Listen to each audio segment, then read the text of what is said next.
and welcome back to the Lost Files channel. I'm David Paulides. As many of you know, my focus is almost always on the unexplained disappearances, the strange anomalies in our wilderness, and the UFOs that defy conventional logic. But today, we are shifting gears.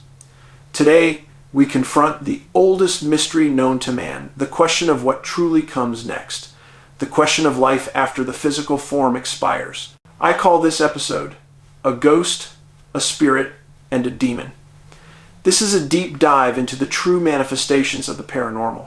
I've spent a lifetime investigating what people claim is impossible, and my research into the realm of the paranormal, while often overshadowed by the missing persons cases, has led me to one single inescapable conclusion. Ghosts are real. They provide some of the most compelling, tangible evidence of existence beyond the veil. Evidence that often requires you to reevaluate everything you thought you knew about reality. We often think of hauntings as a single, unified phenomenon. But through countless documented cases, we learn that they manifest in layers. They are not all the same, and understanding the differences is key to surviving the encounter. The first category is the GHO stay. These are the dead who, for whatever reason, remain earthbound. They might be trapped, confused, or intensely attached to a specific place. They essentially continue a life they no longer possess. They are stuck in a tragic, recurring loop, unaware that their time has passed. The second category is the spirit. This is a different class of entity altogether. A spirit is a deceased person who generally knows they are deceased. They have moved on to the other side, but they return for a specific, undeniable purpose. It's a temporary return to deliver a message of closure, or sometimes to complete a crucial, desperate piece of unfinished business that chains them to this plane. The third and final category is the demon or the poltergeist. There is intense controversy here, and I mean intense. Some researchers believe this is purely psychokinetic energy, an uncontrolled psychic power generated by an emotionally disturbed human. But the accounts, the cold data, suggest something far more malevolent. They suggest these are actual inhuman spirits. Entities that range from the mischievous and manipulative to the outright soul-chilling evil. They are an entirely different order of terror. Let's start with a classic ghostly visitation. An account so strange, it forces you to consider the definition of physical reality. Our first case involves a woman I'll call Sarah. Her account begins with the universal dilemma, the fear of social judgment. She told our investigators, quote, "I don't want people to think I'm crazy. This fear prevents millions of credible people from ever reporting what they saw.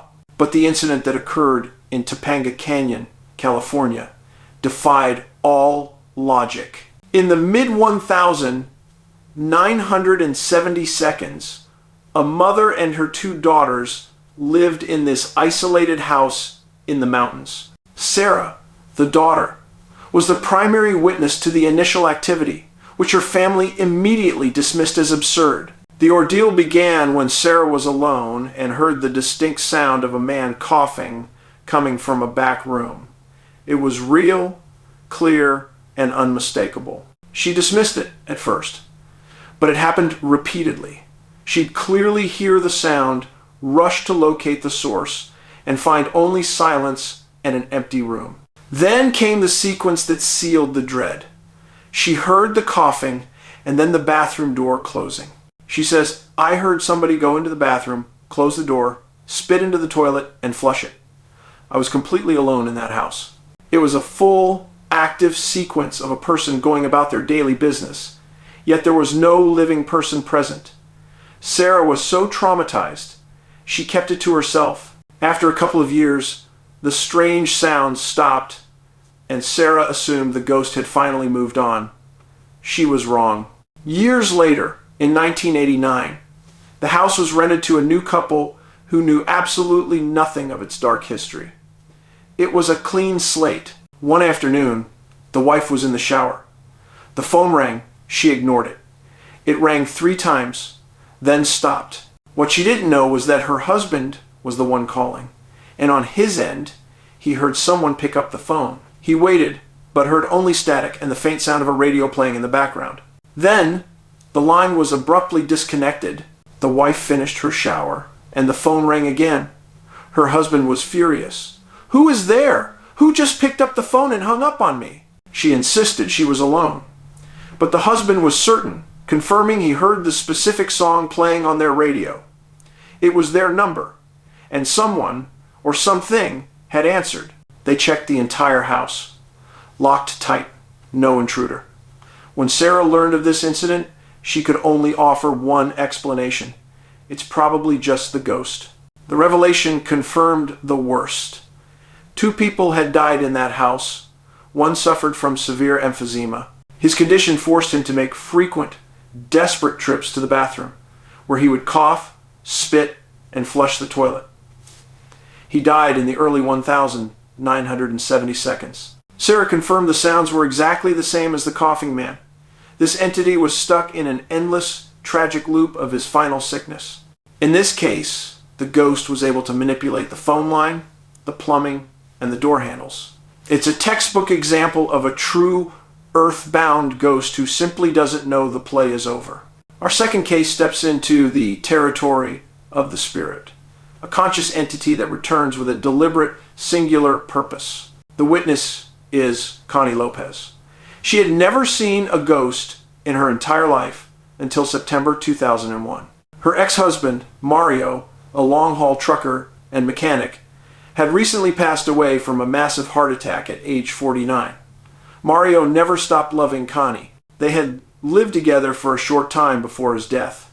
Connie was obsessive about cleanliness, and Mario was obsessive about car oil and grease. Her one rule: leave the oily boots outside. This simple rule, this tiny domestic conflict, became the signature of his return.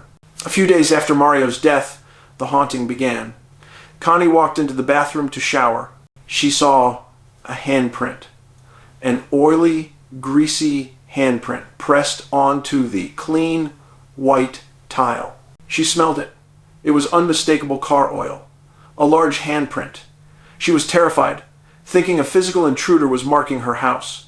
She scrubbed it off, checking every security point. But the entity was determined to make its presence known. A few days later, the oily intruder returned. Connie woke up, reached for the shower handle, and saw a handprint right on her own hand. An oily handprint placed there while she slept, as if someone had gently grabbed her in the night. She raced to her room. Oil spots were scattered all around her bed.